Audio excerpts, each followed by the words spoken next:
Good evening, Andy Taylor here with Red Rock Roofing, where we stand for greatness. I'm here at 409 Whitetail Circle in Lafayette, Colorado. I'm going to do a quick inspection video for the roof. I normally start these videos down there on the curb so you can see the front of the home, but I did have to kind of a little bit sketchy get up onto a ladder to get onto the roof. I'm just going to start right here. So first thing I want to point out is that the gutters are the original gutters, and with that they are not seamless. So they have these attachments here on the corners that really bring it all together, and you can see some of these corners here have got some screws that are popping through, and those are not sealed. So original nail brackets on these gutters. These nails can emerge from the fascia there and become problems down the road. Obviously when you're losing those, the gutter can be really slight. First thing I noticed in getting onto the roof is that it's very crispy underfoot. Tells me that it's very underventilated, and box vents will do that, where they don't let air out.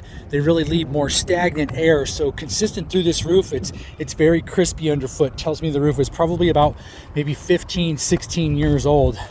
The boot jacks are okay. They are still shedding water the way that they should, so I'm glad to see that.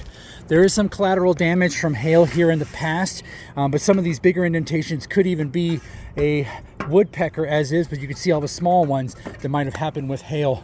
There is no collateral on the turtle vents that are here, but I want to point out the roof has a lot of what's called thermal cracking.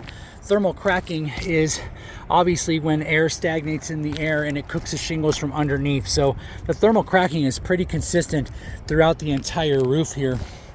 The ridges are really taking a beating as well. The ridges on your east and south facing slopes are missing probably in some spots, 30-40% of its granules. In a lot of these valleys up here, you'll see that there's a bunch of these fiberglass spots that are showing through and right underneath this is a nail that's getting ready to come through that shingle, just like you see this one doing here. And this is pretty consistent throughout the roof here, especially in the valleys. This is where a nail has come through and has already emerged and is gone from the surface. So again, another nail here, another nail here.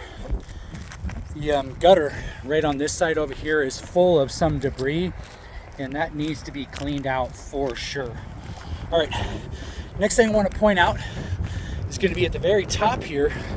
Obviously with granule loss that's on the ridges here, with nail heads, when they start to pop out like this and emerge from the surface, they can become very vulnerable penetration points for water to migrate.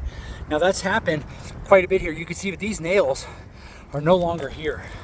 And I don't know if there was a satellite that was attached here or an antenna or whatnot, but there's a hole right here in the center. So this south facing slope is missing in some spots 40, 50, 60% of its granules.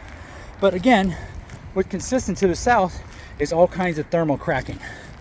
Now with that, there's not a lot you could do for ventilation on this roof. They've tried in putting, it looks like 8 turtle vents on just this one slope. I think that a good solar fan or 2, one on each side, would be really good for this roof. Boot jacks are good going around. They are still shedding water. The biggest problems here are the nails that are coming out and how crispy the shingles are. So in my professional opinion, I really feel that this roof does need a full replacement just due to the age and wear and tear on it, how crispy it is. This roof is losing its life daily. And again, consistent thermal cracking here due to lack of ventilation. So Andy Taylor with Red Rock Roofing, I very much appreciate the opportunity to get out here and to bring you up to speed. I'm going to go ahead and sign off.